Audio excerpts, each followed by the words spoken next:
Like and subscribe and click the bell icon to get new video updates. Twitter implements poison pill shareholder plan to stop Elon Musk. Here is how it works. The social network's board made a defensive maneuver that could thwart Elon Musk's takeover bid, but he still has a range of options that suggest this Silicon Valley showdown is likely far from over.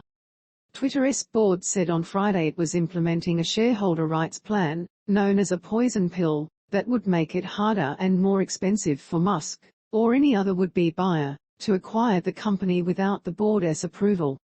The plan came a day after Musk made an offer to acquire all the shares in Twitter he does not own for $54.20 apiece, valuing the company at around $41 billion, $55.7 billion. That represents a 38% premium over Twitter's closing share price the day before Musk's large ownership stake was revealed. The poison pill plan, detailed in a filing with the Securities and Exchange Commission on Monday, will remain in place for nearly a year and will be triggered if Musk, or any other investor, expands his stake in the company to 15%. He currently owns around 9% of shares. It would give all other shareholders the right to buy one additional share for each share they own at a discount.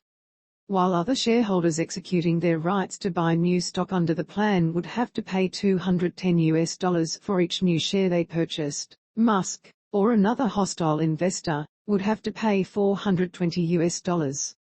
Twitter's team proved Musk isn't the only one capable of spicing up a serious corporate standoff with marijuana references.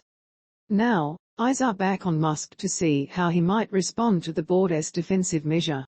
This all now becomes a game of high-stakes poker between Musk and Twitter's board, with this upcoming week likely an eventful one as we expect to formally hear from both parties on their next move in this MMA battle for Twitter, Wheatbush analyst Dan Ives said in an investor note Sunday. With the poison pill making the prospect of a Twitter takeover more challenging for Musk, he could decide to withdraw his bid, sit tight and exercise the still significant influence he'd have at the company as one of its largest shareholders. But for Musk, who said just last week that he'd like to lose, that may be an unlikely course of action. Musk said in his acquisition offer letter, "I don't have confidence in management, nor do I believe I can drive the necessary change at Twitter in the public market," and added that he might reconsider his position as a shareholder if the board rejects his offer. Musk said in an interview at the TD conference last week that he has a plan B if his bid falls through, although he declined to elaborate on what it is. The media and industry experts have been breathlessly following Musk's Twitter feed for possible clues about his next moves, a testament to the unusual nature of the situation. Some wondered whether his tweet on Saturday with the phrase "love me tender" was a hint that he is considering circumventing Twitter's board by offering to buy up shares en masse directly from other shareholders through a tender offer. Alternatively, he might have just been on an Elvis kick this weekend. A tender offer could potentially be another trigger for the poison pill.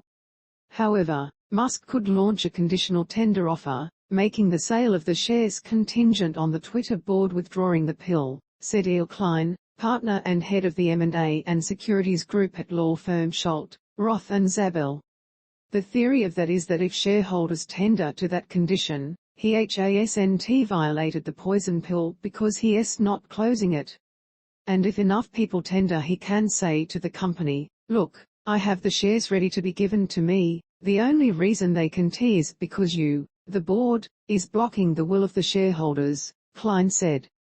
Musk could also respond to the poison pill by laying out his financing for the deal and future plans for the company, in an effort to gain support from Twitter's board for his offer. The poison pill filing states that the plan is meant to protect stockholders from coercive or otherwise unfair takeover tactics, but would not interfere with any merger, tender or exchange offer or other business combination approved by the board.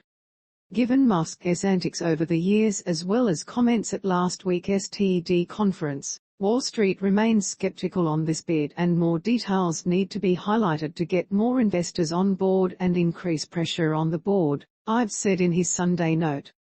He could make his offer more compelling by partnering with a private equity firm on the bid, which would help clarify how the deal would be financed, and potentially upping his offer price, according to M&A experts. Some followers of the saga have suggested that Musk could team up with technology investment firm Silver Lake, which worked with Musk on his